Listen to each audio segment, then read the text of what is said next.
வாழ்க்கையில் தலைவா என் வாழ்க்கையில் 3 மணி நேரத்தை இந்த படத்துக்கோசம் என் வாழ்க்கையை வேஸ்ட் பண்ணிட்டேன். அப்படியாப்பட்ட ஒரு மொக்க படம் தலைவா, மொக்க படம். ஏன்னா இந்த படத்தில் ஏதாவது கதை இருக்கும், ஏதாவது ஒரு டான்ஸ் இருக்கும், ஏதாவது ஒரு பாட்டு இருக்கும் அப்படி நம்பி வந்தேன். ஆனால் இந்த படத்தில் பாட்டும் இல்லை, டான்ஸும் இல்லை, ஒன்றுமே இல்லை தலைவா. அதில் இருந்த ஃபைட் சீக்வன்ஸ் எல்லாமே பிடிச்சிது. அதோட எக்ஸ்பெக்டேஷன் பண்ணி தான் வந்தோம். ஸோ இதுலேயுமே கிட்டத்தட்ட அதோட எக்ஸ்ட்ரானரியாக வச்சுருக்கான். ஃபைட் சீன்ஸ் எல்லாம் பயங்கரமாக இருக்குது. ஸ்டன் மாஸ்டர்லாம் வேறு லெவல் பண்ணியிருக்காரு. ஸோ கேமரா, கொரியோகிராஃபி எல்லாமே சூப்பராக இருக்குது படத்தில். குறை என்னன்னு பார்த்தீங்கன்னா கொஞ்சம் கதை. ஏன்னா ஓவராக 18+ கொண்டு போயிட்டாங்க. நம்ம யாஷ் வந்து ராக்கிங் ஸ்டார்னு சொல்லுவோம். இந்த படத்தில் அவரை வந்து காஜி ஸ்டாராக மாற்றி வச்சுருக்காங்க. ஸோ படம் பார்த்துட்டு இப்போ தான் ப்ரோ வரோம். ஏன்னா படத்துக்கு போகணுன்னு ஆயிடுச்சுங்க. ரொம்ப எக்ஸ்பெக்டேஷனோட படத்துக்கு போயிருந்தோம். பட் படத்தில் ஒன்றுமே இல்லை. படத்தில் ஸ்க்ரீன் ப்ளே இல்லை, ஸ்டோரி இல்லை, ஒன்றுமே இல்லை அப்படின்னு பார்க்கும்போது ரொம்ப கஷ்டமாக இருக்குது. ஒன்றுமே படத்தில் இல்லாத போது ஒரு நல்ல ஒரு ஆக்டரை வந்து ஒரு 4 வருஷம் வந்து இந்த படத்தில் வேஸ்ட் பண்ணிட்டாரு அப்படின்னு நினைக்கும் போது ரொம்ப கஷ்டமாக இருக்குது. ஏன்னா அவருக்குன்னு ஒரு நல்ல மார்க்கெட் இருக்குது. KGF 1, KGF 2 என்ன மாதிரி ஒரு படம் இந்தியாவில் உலகமே திரும்பி பார்க்க வச்ச ஒரு ஆக்டரை வந்து பார்த்திங்கன்னா இந்த படத்தில் அப்படியே வந்து அவரோட மார்க்கெட்டையும் சரி அவரோட ஒரு ஹைப்பையும் வந்து பார்த்திங்கன்னா குறைச்சிக்கிட்டாரோன்னு தோணுது. KGF என்ற ஒரு படத்தை நீங்கள் பார்த்தீங்களா? அதில் யாஷ் ராக்கி பாய் அப்படின்னு சொன்னாலே அண்ட சரம்லாம் அப்படியே அதிரும். ஆனால் இந்த படத்தில் பார்த்தா கட்டி பிடிக்கிறாரு, சரக்கு அடிக்கிறாரு, கட்டி பிடிக்கிறாரு, சரக்கு அடிக்கிறாரு. படம் முழுக்க அப்படியே தான். நயன்தாராவோட ரோல் வந்து பார்த்திங்கன்னா அவங்க சிஸ்டர் ரோலில் ப்ளே பண்ணியிருக்காங்க. ஓரளவுக்கு நல்லா ப்ளே பண்ணியிருக்காங்க. முழுக்க அதே தான் மெயின் வேலையாக இருக்கிறாரு. பட் என்ன லவ்வுக்கு லாயலாக இருக்கார். அந்த அக்கா சென்டிமெண்ட் ஓவராக நயன்தாரா தான் அக்காவாக நடிச்சிருக்காங்க. ஸோ அவங்கள வந்து ஒரு மெயின் கேரக்டராக கொண்டு வந்திருக்காங்க. இப்போ KGF 2ல் பார்த்தீங்கன்னா அம்மா சென்டிமெண்ட் இருக்கும், இதில் அக்கா சென்டிமெண்ட்டு. ஸோ அக்கா இறந்துட்டதுனால ஒய்ஃபை தனியாக விட்டுறாரு. அதுக்கப்புறம் ஒய்ஃப் இறந்துடுறாங்க. ஒய்ஃப் இறந்தனால பையனை அவரே ஒரு மென்டல் ப்ரெஷரால் சாகடிச்சிடுறாரு. திருப்பி அதனாலேயே அவரே ஒரு மாதிரி பைத்தியமாகி அதான் ஃபினிஷிங் பண்ணி. அப்போது தமிழ்நாட்டு மக்களே யாஷு பாய் என்ன பிராண்டு குடிக்கிறாருன்னா போய் கேட்டுக்கோங்க. ஏன்னா மனுஷன் ஆரம்பத்தில் சரக்கச்சா போல் கிளைமேக்ஸ் வச்சும் குடிச்சு அவர் லிவர் எதுவும் கெட்டு போகல.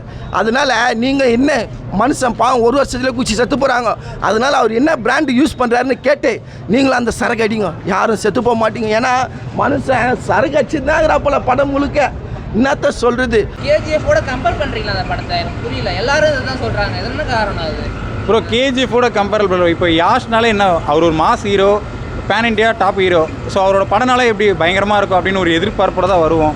ஸோ ஆல்ரெடி KGF 2ல் பார்த்தோம், பயங்கரமாக இருந்துச்சு. ஃபைட் சீக்வன்ஸ் எல்லாமே அதே மாதிரி தான் எதிர்பார்த்துருந்தோம். அதோட பயங்கரமாகவே இருக்குது.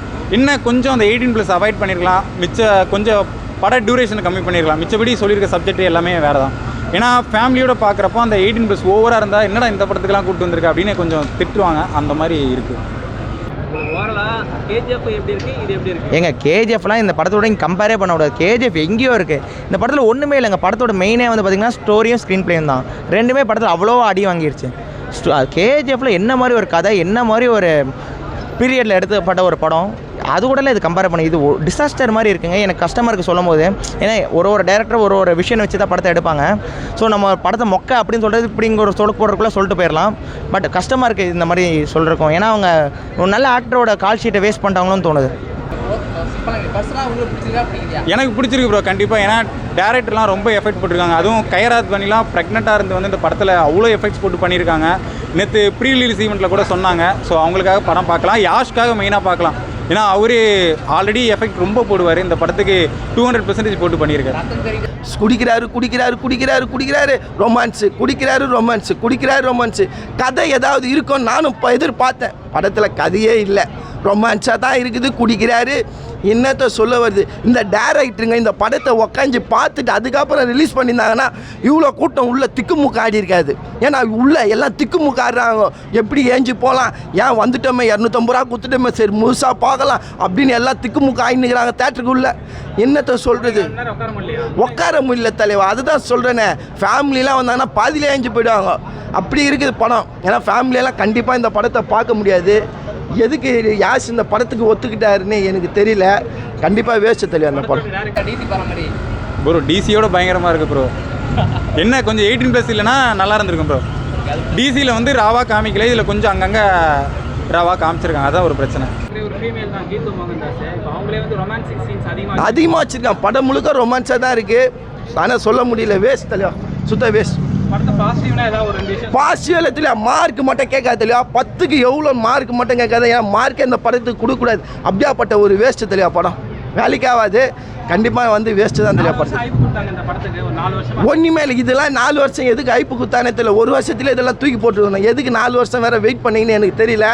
கண்டிப்பாக இந்த படம் ஒன்று நான் வேலைக்காக தெரியா. அதே மாஸ் தான் கேஜிஎஃப்ல இருந்துச்சு. அது தலைவா, அது மியூசிக் நல்லா இருக்கும், அது அம்மாவோட சென்டிமெண்ட் இருக்கும்.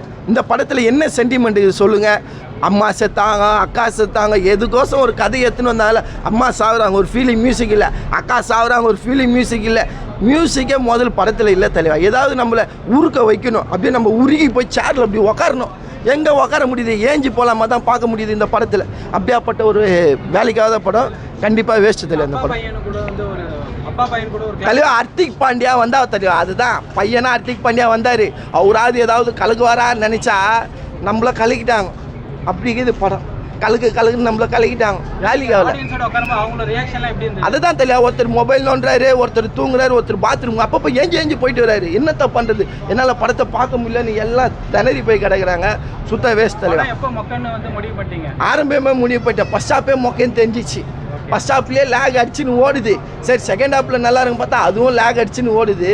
ஏன்னா ஃபர்ஸ்ட் ஹாப் ஃபுல்லாக ரொமான்ஸ் தலைவா. அதுலேயே யாஷிக் பாயோட நேம் டேமேஜ் ஆயிடுச்சு தலைவா. ஏன்னா அவர்லாம் ஒரு மாபெரும் ஹீரோ. அவர் ஃபுல்லாக ரொமான்ஸில் இறங்கணும். அப்பயே படம் காலி தலைவா. ஏன்னா என்ன ஒரு ஃபைட் நடக்குது, அங்கே கூட கட்டிப்பிடிச்சு ரொமான்ஸ் ஆச்சுன்னுக்கிறாரு. வேலைக்காக தலைவா. நன்றி தலைவா.